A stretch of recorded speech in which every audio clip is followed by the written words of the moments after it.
ফরিদপুরে দুর্নীতিবাজ পৌর মেয়র ও কাউন্সিলরদের পদত্যাগ সহ 10 দফা দাবিতে ছাত্র জনতার পদযাত্রা অনুষ্ঠিত হয়েছে।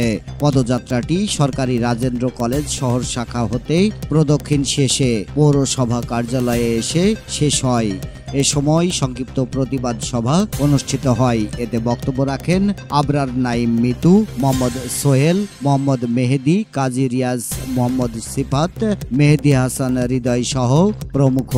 সভায় বক্তারা পৌর মেয়র অমিতাভ বোসের বিগত দিনের বিভিন্ন কর্মকাণ্ড তুলে ধরেন। তারা বলেন, পৌর মেয়র একজন মাতাল।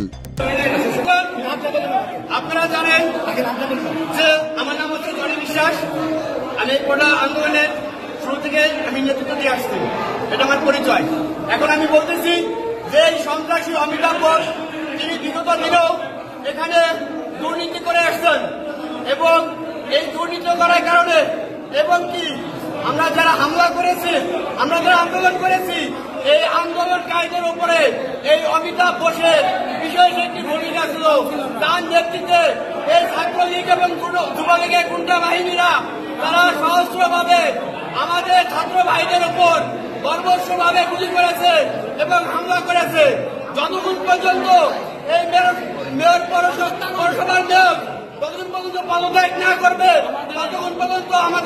এর আগে ফরিদপুর পৌরসভা মেয়র, প্যানেল মেয়র ও কাউন্সিলরদের কক্ষে তালা লাগিয়ে দেওয়া হয়।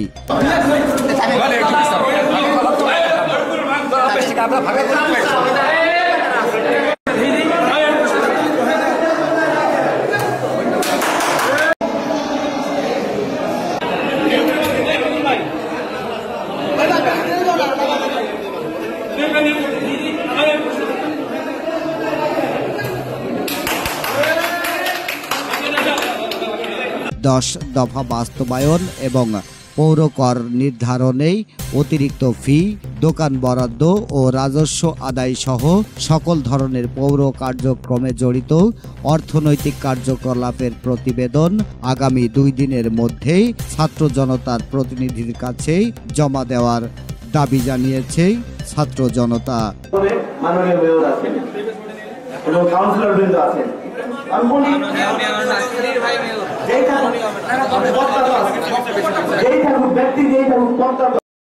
এদিকে গণপ্রজাতন্ত্রী বাংলাদেশ সরকারের স্থানীয় সরকার পল্লী উন্নয়ন ও সমবায় মন্ত্রণালয়ের স্থানীয় সরকার বিভাগের এক প্রজ্ঞাপনে স্থানীয় সরকার পৌরসভা সংশোধনী অধ্যাদেশ 2024 এর ধারা 32 ক মোতাবেক সারা দেশব্যাপী যেসব পৌরসভার মেয়রগণ তাদের স্ব পদ হতে অব্যাহতি দেওয়া হয়েছে, তাদের মধ্যে 13 নম্বরে রয়েছে ফরিদপুর পৌরসভার মেয়র অমিতাভ বোসের নাম।